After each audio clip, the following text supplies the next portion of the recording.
أنا أقول بيننا وبينكم السلف، بيننا وبينكم الكتب.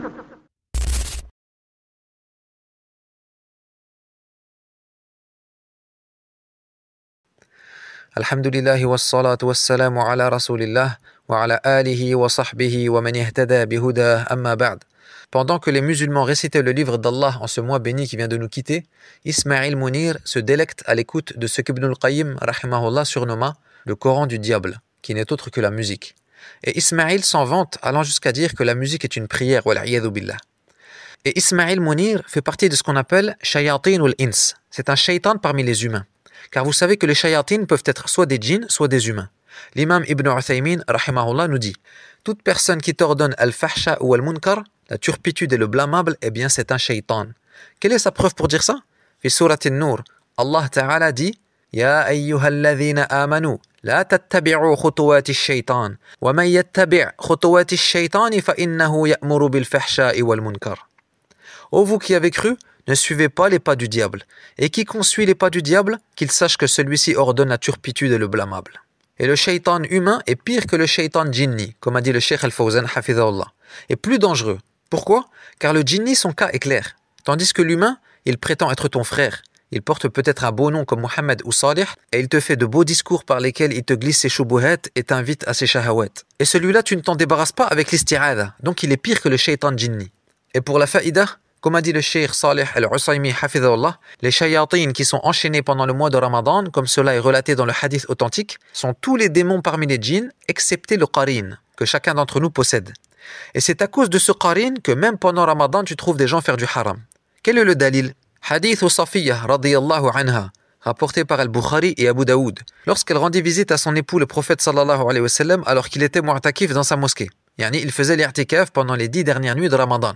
Puis, lorsqu'elle repartit, le messager sallallahu alayhi wa sallam la raccompagna jusqu'à la porte du masjid. Et là, au même moment, deux hommes parmi les Ansar passèrent. Et quand ils reconnurent le prophète sallallahu alayhi wa sallam, ils le saluèrent puis pressèrent le pas, par respect vu qu'il était accompagné d'une femme.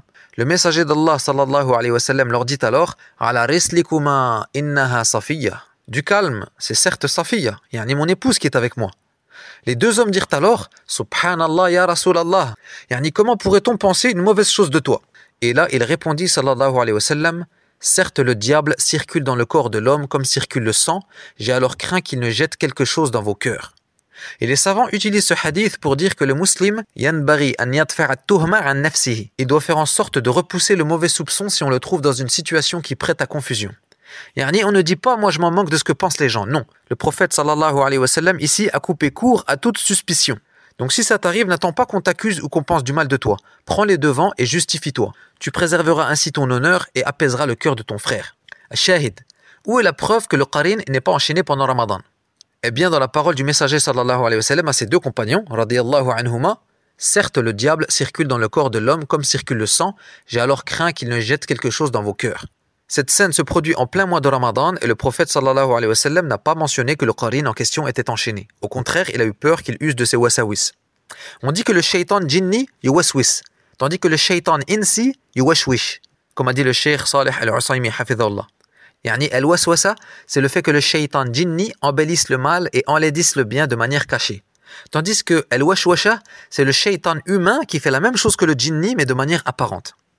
Et pour en revenir à Ismaïl, la sunna lorsque vous voyez ce genre de personnes est de dire Alhamdulillahi alladhi afani mimma ibtalaka bihi wa faddalani ala kathirin mimman khalaqa tafdila.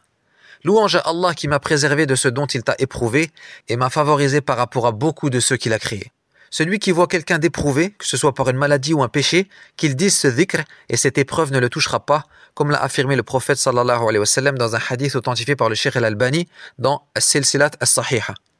Donc Ismaïl Mounir, qui est touché par de nombreuses maladies du cœur, comme le doute sur la religion, wal'iyadhu billah, et qui essaye de faire partager ce doute à ses abonnés, au lieu de leur conseiller de se soigner par le Coran par exemple, qui est la parole d'Allah, eh bien lui, il les enjoint plutôt à tester la musique, qui est une thérapie efficace selon lui, alors que la musique et le Coran ne peuvent cohabiter dans le même cœur comme cela est connu. L'imam Malik rahimahullah disait en parlant de la musique « Innama yaf'aluhu 'indana al-fussaq » Il n'y a que les dépravés qui font ça chez nous. Et les salafs considéraient les chanteurs comme des efféminés. Ibn al-Qayyim alla même jusqu'à surnommer la musique « Ruqyatul liwati wa zina », la ruqya menant à l'homosexualité et à la fornication.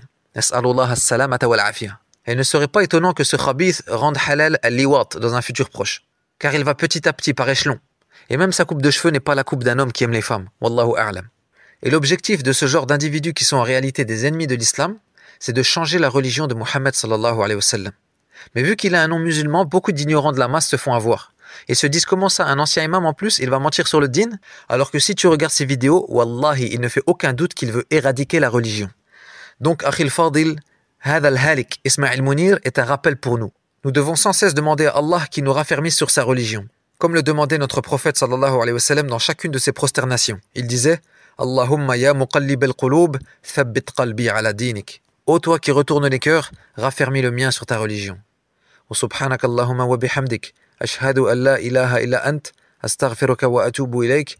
Wa sallallahu ala nabiyyina Muhammadin wa ala alihi wa sahbihi ajma'in.